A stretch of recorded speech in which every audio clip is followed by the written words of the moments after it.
What's going on, ladies, gents, and kids of all ages? It is Eric coming back at you after a long hiatus from the Nerd Cave, and I am very excited to be back. Sorry about the pause on the channel for the people who don't follow along on Patreon or maybe aren't checking out those YouTube posts and are just watching the videos. I did have a death in the family, had to travel to another state kind of unexpectedly. I was out of the state for a while. Everything kind of happened in a hurry, and I didn't have time to pre-record any videos, hence no Reign of Jafar content, but I've been building decks behind the scenes, and I've been hard at work getting ready to talk more about this set, because I think there's a lot of cool new cards.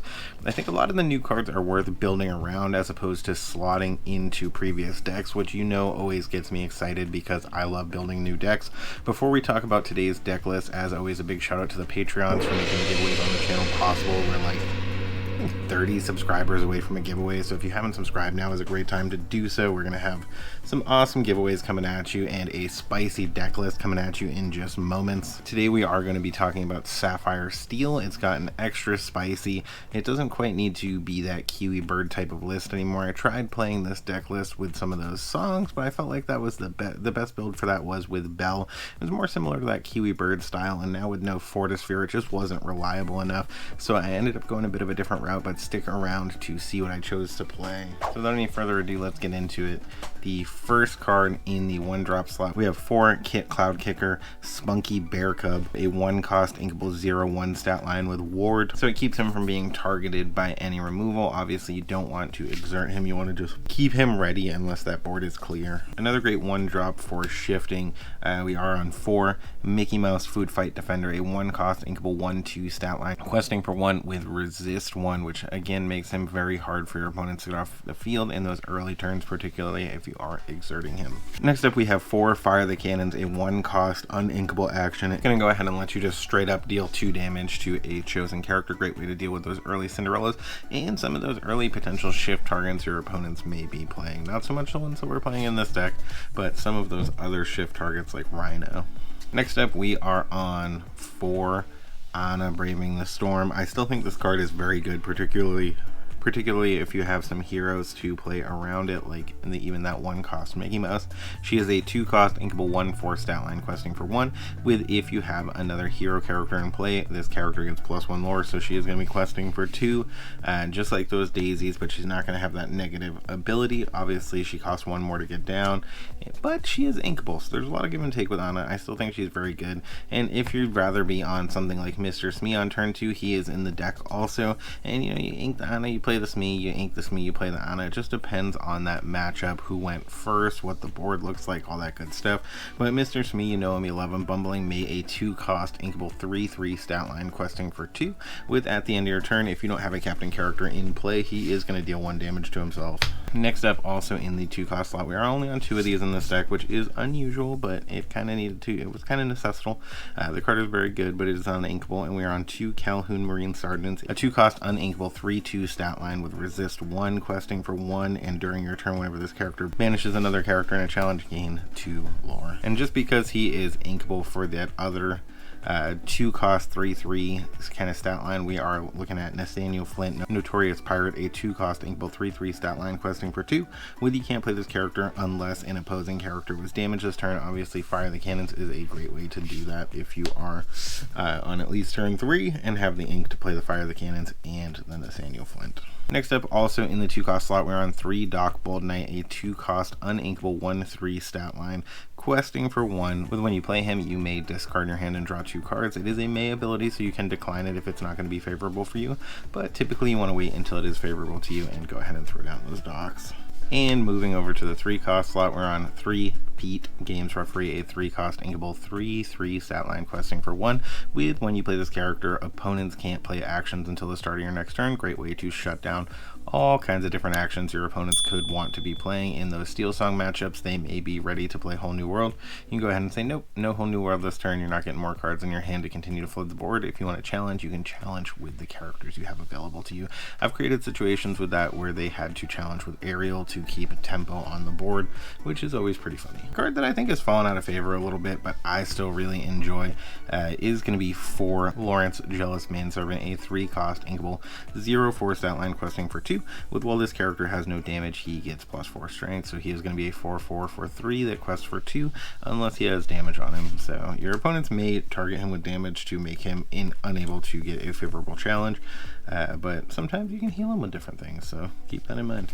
Next up, we are on 4 Alice Savvy Sailor, a card that is just fantastic in Sapphire. It is a 3-cost uninkable 1/4 stat line questing for 2 with Ward, and whenever this character quests, another chosen character is going to get +1 lore this turn and Ward until the start of your next turn. So even on those turns where you're not necessarily questing with another character, it can be nice just to be able to give them Ward, but if you are questing with another character, you can potentially give them Ward and an extra lore, so you gotta weigh what's going to be more valuable to you, giving a ready character Ward until your next turn, or giving another character that extra lore that can be able to quest during the turn you're on. Last card in the 3-cost slot, we're on 3 Winter Camp Medical Tent, a 3-cost inkable location, 1 to move there, 8 willpower, 1 passive lore at the beginning of each of your turns, and whenever a character quests, will here remove up to 2 damage from them. So that's going to be fantastic with those Lawrences and some of those other characters. However, if they are a hero character, which many of our characters in this deck are, you can remove 4 damage instead just by having them in this location and questing with them. Where that can become particularly relevant is with our next card, as well as, like I mentioned, many of the other heroes in this deck. There are quite a few, but this is a great one to be able to heal for 4 if your opponent's trying to take some challenges into it, and that is going to be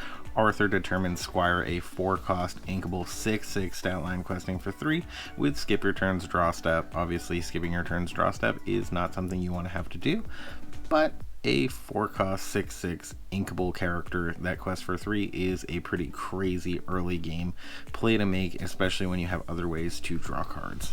I have just absolutely ended a game by getting Arthur down because my opponent had no answer to him.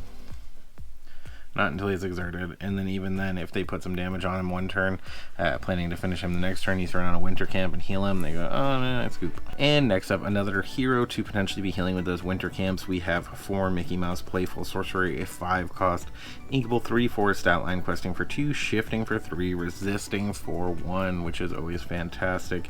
And with when you play this character, deal damage to chosen character equal to the number of broom characters you have in play. Obviously, we're not playing any broom characters in this deck, so that last ability isn't going to be relevant, but just being able to shift him for 3 and him having resist 1 is going to be good all on its own. Obviously, these shift characters are not for nothing, so you may see where we're going here. Right now, I have 1 Namari Single-Minded Rival. I would like to get more Namaris. This is the amount that I own currently. I did not open a case of this, but I opened 1 booster box and a handful of packs. It's been going okay. I opened a It Means No Worries Enchanted the other day out of 5 packs, which was pretty cool. But Namari Single-Minded Rival is a 5-cost inkable 0/5 stat line questing for 2 with when you play this character and at the start of your turn, you may draw a card and choose and discard a card. This character gets +1 strength for each card in your discard. So that first ability is a maze, so if your deck is whittling away, you can decline that ability, but given this character +1 strength for each card in your discard is going to be fantastic. It can potentially take a challenge favorably, and then the character that challenges into it is probably also going to be banished. Next up, also in the 5-cost slot, a character that's near and dear to my heart. I love Baymax. Baymax Armored Companion, a 5-cost inkable 2/6 stat line. So, stat line. Quest for 2 with when you play this character and whenever he quests, you may remove up to 2 damage from another chosen character.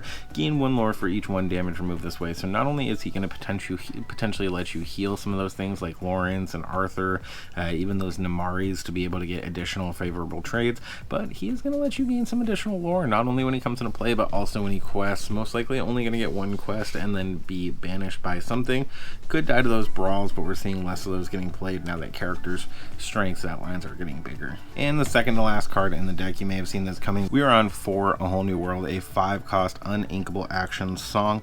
With each player discards their hand and draws 7 cards, the Wheel of Fortune of Disney Lorcana is going to let you refill your hand. So ideally with this deck, you want to be going turn 1, 1 drop, turn 2, 2 drop, and then then turn 3 shift that 1-drop, turn 4 play the Arthur, and then use that shifted 1-drop to sing A Whole New World. Refill your hand with an Arthur on the board, hopefully draw some more Arthurs, and just absolutely spank your opponent in the early game. Another great way to be able to close out those games. And your other shift target that we talked about in the 1-cost slot is going to be those cloud kickers in the 6-cost slot. Is a 6-cost inkable 2/5 stat line questing for 3, but you don't have to worry about those brawls because he's shifting for 3 and he has ward, folks. So even if you throw him down for 6, he's going to come down and go, come at me, bro. Unless you're ready to play that, be prepared. I am going to be questing for 3 in your face, and he is a great way to close out games, even when your opponents have removal, bounce, all that kind of stuff. I was going to potentially lose to bounce shenanigans recently, threw down that cloud kicker while I was at 18, and my opponent just didn't have the answers. So this is a card that I think is fairly underlooked. A lot of targeted removal in the meta right now, so I think cloud kicker is in a super good place, and he is a great candidate to sing those whole new worlds and fuel your board with more aggressive characters. So what do you guys think of this build of Sapphire Steel? I'd love to hear your thoughts in the comments below.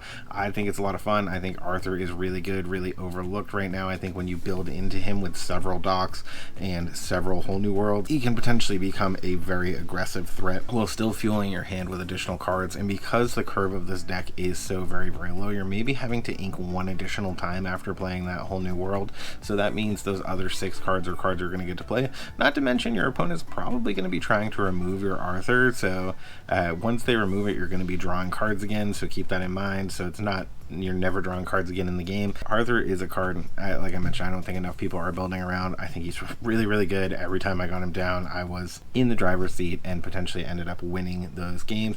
I think there could be something to explore also outside of this type of deck list with him, and maybe like Gustav the Giant could be pretty funny, but I haven't touched on that just yet. I may do something with that. If you'd like to see that, let me know in the comments below. As always, thank you so much for sticking around to the end. And when you see those toys, video games, and 5-pack deep enchanteds off in the distance, remember, it is not a mirage.